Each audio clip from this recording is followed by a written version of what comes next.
Մեծարգո պարոն վարչապետ, ևս մեկ անգամ թույլ տվեք ողջունել ձեզ և ձեր գլխավորած պատվիրակությանը Հայաստանի Հանրապետությունում։ Մեզ համար շատ կարևոր է Սլովակիայի հետ մեր հետագա հարաբերությունների զարգացումը և մենք արդեն հասցրեցինք քննարկել, որ առկա է հսկայական պոտենցիալ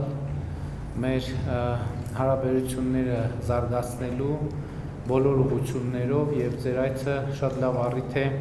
այդ հնարավորությունները ևս մեկ անգամ գույքագրելու և կոնկրետ ուղղությունների վրա կենտրոնանալու և կոնկրետ ճանապարհային քարտեզ ունենալու համար, բայց ես ուզում եմ ևս մեկ անգամ շնորհակալություն հայտնել ձեզ Հայաստանի հետ կապված օրակարգերում ձեր ցուցաբերած աջակցության համար։ Այսօր Երևանյան երկխոսություն համաժողովի ընթացքում դուք արդեն նշեցիք և ձեր աջակցությունը վերահաստատեցիք մեր տարածաշրջանում խաղաղության օրակարգին, Հայաստանում Եվրամիության դիտորդական առաքելության ներկայությանը ուզում եմ շնորհակալություն հայտնել նաև Եվրոպական քաղաքական համայնքի հաջորդ տարվա գագաթնաժողովը գարնանը Հայաստանում անցկացնելու առիթով և ուզում եմ ասել, որ բարձր են գնահատում այդ աջակցությունը և ուրախ եմ կրկին ձեզ հյուրընկալելու համար և հույս ունեմ իհարկե հաջորդ տարի ևս ձեզ հյուրընկալելու առիթ ունենալ։ Շնորհակալ եմ և բարով եք եկել։ Մեծարգո վարչապետ, Տիկնայք և պարոնայք,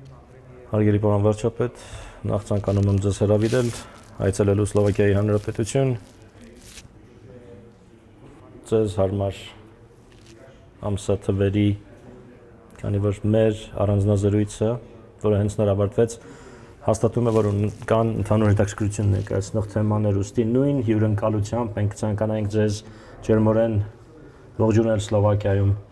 ինչը ես զգացի այստեղ եւ Սլովակիայի ողջ պատվիրակության անունից շատ շնորհակալ եմ ձեզ ձեր հյուրընկալության եւ բարեկամության համար, երբ պատրաստվում էի այս հանդիպմանը, մեծարգո վարչապետ, ես մանրամասնորեն ուսումնասիրեցի բոլոր փաստաթղթերը, որոնք ստացել եմ